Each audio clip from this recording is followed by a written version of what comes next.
Bongino show and author of this book called Spygate.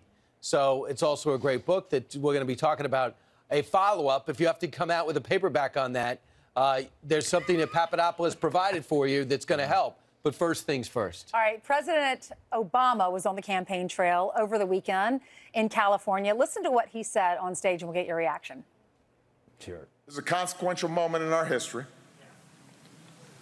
Yeah, and the fact is that if we don't step up, things can get worse. 2 months, we have a chance to restore some sanity in our politics. He also, Dan, said that the economic boom started on his watch. What was your reaction?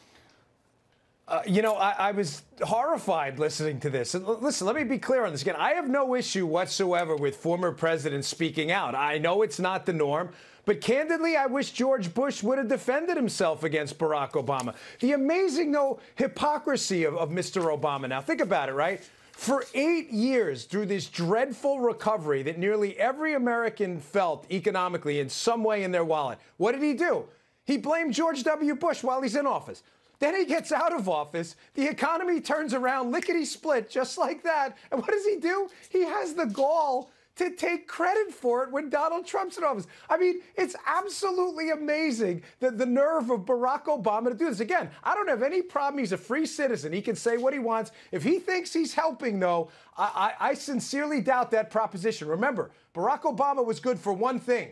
Barack Obama. They lost 1,000 Democrat seats across the country when he was in office. Right. I don't think he's helping. Yeah, he got himself elected twice, but he did nothing. The DNC was left in tatters.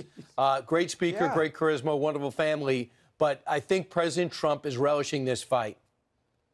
Yeah, I think so, too. And his comments, Barack Obama's comments about the DOJ, how President Trump shouldn't use the DOJ to go after political opponents.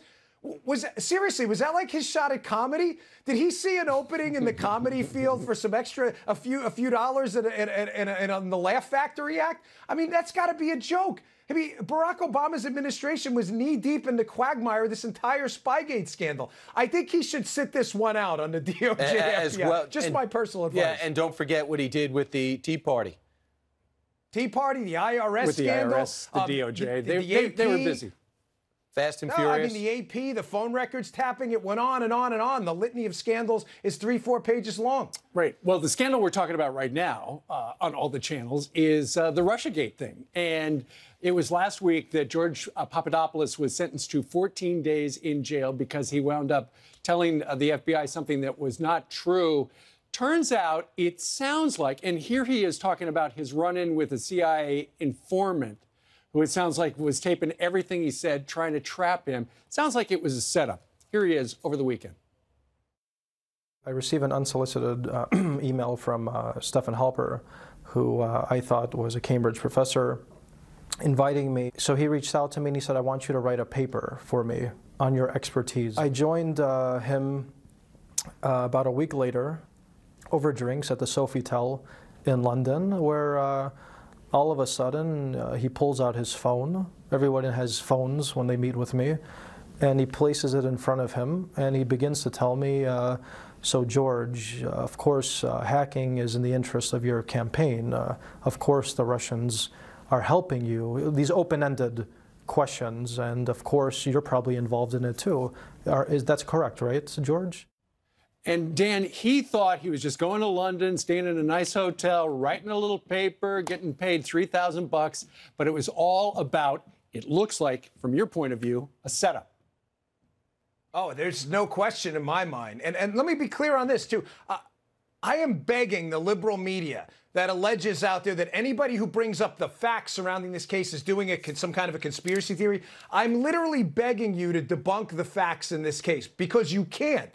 This is one of the most grotesque acts of media malfeasance I've ever seen, the ignoring of the Papadopoulos setup. That interview was incredible because he not only confirmed some facts we already know, that a CIA-connected spy, Stefan Halper, working for the United States government, was probing Barack Obama's administration's political political opponents in Donald Trump. Think about that. A government spy, these facts aren't in dispute, was making contact with the political opposition of a sitting president. And the media seems almost entirely uninterested in the details of the story outside of covering it from 30,000 feet. And another thing in there, he also talks about other sources that contacted him who have contact with Fusion GPS and others, notably Sergei Milian, who's alleged to be a source in the dossier. What about Mifsud? Mifsud, I mean, an absolutely mind-blowing revelation this weekend. Joseph Mifsud, the guy who initially contacts Papadopoulos about the alleged Russian information on Hillary, Mifsud, it turns out, may not even be alive.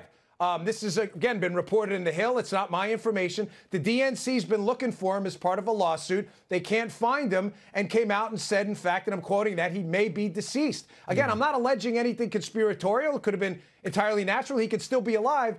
I'm just saying, does anybody find it odd that the guy who started this whole thing, this Maltese professor, Mifsud, nobody can find him? How about it the just fact seems that kind of strange. He was a World Cup executive, a FIFA executive. When did Christopher Steele make his name with FIFA? Could Christopher Steele and Mifsud have some type of long-term relationship?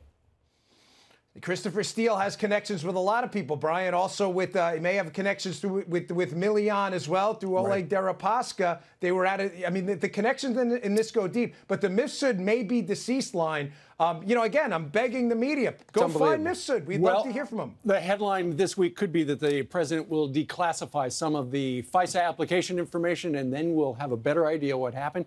Dan Bongino joined us today from Florida. Dan. Thank you, sir. Thanks, guys. Thank you. All right, let's hand it over to